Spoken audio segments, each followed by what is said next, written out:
The Return of Superman to its creators, sort of. How Siegel and Schuster received compensation for Superman.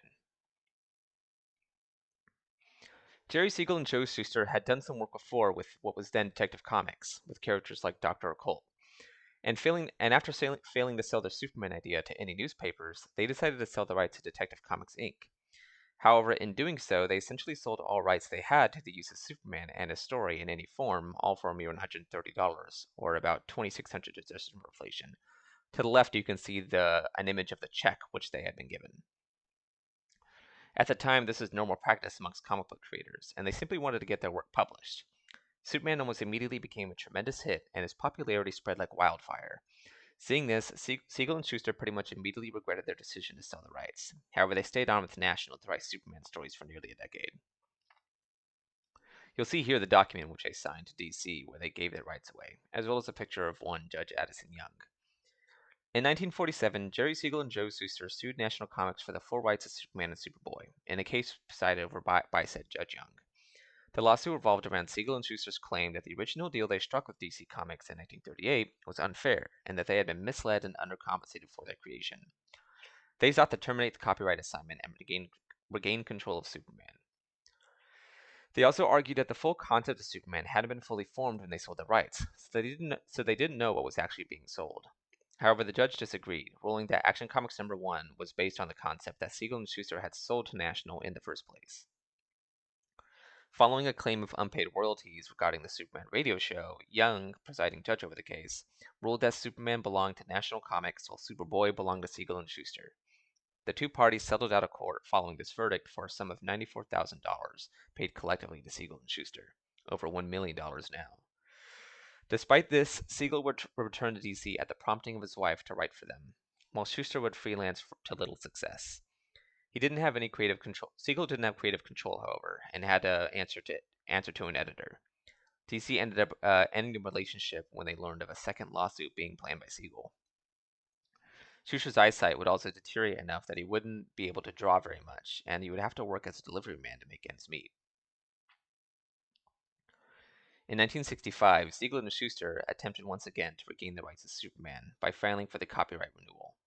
Thanks to the Copyright Act of 1909, which stated that after a 28-year period, the original owners of a copyright could apply to have it returned to them. However, National had filed at the same time, and so the two decided to once again sue them for the rights, in a case presided over by Judge Morris Lasker, pictured left. Their deal with National came back to bite them, however, as Judge Lasker referred to the final consent of the 1947 case, which said that the duo had sold all rights to National, as well as the renewal term. They state later, referring to another similar case, in ordinary acceptance, the expressions all rights or complete rights have a non-technical and literal meaning. Plaintiff has failed to sustain the burden of proof which is upon him when he seeks to impart to these words a connotation that is diametrically opposite to their plain colloquial sense. The terms, when understood according to their plain meaning, signify a totality of rights. The court also reinforced the rulings on the work-for-hire judgment, where the court explicitly found that the original 1933 embodiment of the Superman concept consisted of a few panels suitable for newspaper syndication, and that the strip was suitable for magazine publication only after plaintiffs resubmitted such revised and expanded materials to Detective. Moreover, the court found that the Action Comics strip of 1938, rather than the 1933 newspaper strip, constituted the formula for the continuing Superman series to come. Essentially, the court had given the duo a firm rejection, stating that all rights meant all rights, and that there weren't any workarounds for them to chisel their way through, and that legally they had no ground to really stand on to get their fair compensation. Following all this, a few years later, Shel Dorf, the founder of San Diego Comic-Con, read of the duo's plight and invited Jerry Siegel to Comic-Con as a show of support. Before said Comic-Con, San Diego Tribune wrote of how Siegel had been in seclusion after years of legal troubles in their coverage of the 1975 Comic-Con. And they had a telephone interview with Siegel where he talked to them about how, quote, "It's been a weird existence. Here I am, the originator of about the biggest moneymaker in the publishing of comic books, and yet for years and years I haven't seen a cent out of it. My current job, by the way, is that of a clerk and a mailboy. I've been doing that to survive. It's a civil service job." This interview sets a bit of a groundwork for how the press would portray the two's legal struggles, generally with an air of sympathy and moral outrage. At said Comic Con, Alan Light, the creator of the Comics Buyer's Guide, recorded one of the handful of interviews with Jerry Siegel, along with other creators for the Comic Con exclusive album, pictured here, which allowed for more of the comic fandom to hear their struggles. This is a catalyzing moment for them both, and that as they could see just how much fan support they had for their decades-long plight. This, along with a surge of angry fan energy and vindication, and after seeing that the publisher of Superman at the time was going to receive $3 million in royalties for the Superman movie, they decided to go to the press with their complaints. They sent letters to newspapers, magazines, and any comic creators they could think of associated with Superman.